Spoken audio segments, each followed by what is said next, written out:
পৃথিবীর মানুষ শোনো, ফাত্তাকুন নারা ওয়ালাউ বিশিক্কি তামারাতিন। খেজুরের মূল অংশের নিচে বীজের উপরে যে সাদা ছিলকা থাকে, সাদা ছিলকার সমপরিমাণ হলেও দান করে জাহান্নাম থেকে বাঁচো। পৃথিবীর মানুষ অল্প থেকে অল্প হলেও দান করে জাহান্নাম থেকে বাঁচো। পৃথিবীর মানুষ অল্প থেকে অল্প হলেও দান করে তোমরা জাহান্নাম থেকে বাঁচো। জাহান্নাম থেকে বাঁচার একটাই পথ, সেটা হলো দান।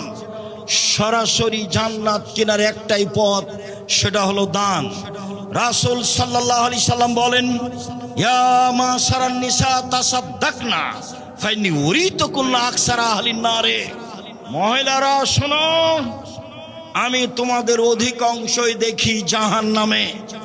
জাহান্নাম বলতে নারী আর নারী, জাহান্নাম বলতে নারী আর নারী, জাহান্নাম বলতে মহিলা আর মহিলা।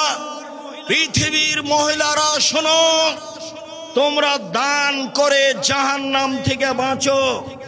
পৃথিবীর মহিলারা শোনো, তোমরা দান করে জাহান্নাম থেকে বাঁচো। এরকম পরিস্থিতিতে আল্লাহর নবী বলেননি তোমরা হজ করে জাহান্নাম থেকে বাঁচো।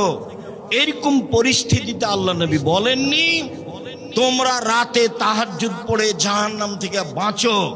এরকম পরিস্থিতি আল্লাহ রাসূল বলেননি যে তোমরা সিয়াম রোজা থেকে জাহান্নাম থেকে বাঁচো। তিনি এরকম পরিস্থিতিতে বলেছেন পৃথিবীর মহিলারা তোমরা দান করে জাহান্নাম থেকে বাঁচো। পৃথিবীর মানুষ তোমরা সামান্য থেকে সামান্য, কম থেকে কম, অল্প থেকে অল্প হলেও দান করে জাহান্নাম থেকে বাঁচো। এই কথা মুহাম্মদ সাল্লাল্লাহু আলাইহি সাল্লাম বলেন।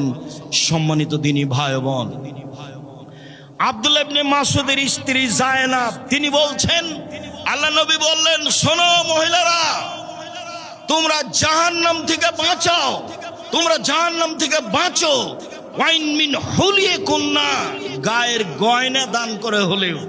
যদি টাকা নাই থাকে, পরিবেশ পরিস্থিতি যদি অনুকূলে না হয়, তাহলে কানে যে দুল আছে, গলায় যে মালা আছে, হাতে যে আংটি আছে, গায়ে যা কিছু গয়না আছে সব দান করে দে, তোমরা জাহান্নাম থেকে বাঁচো।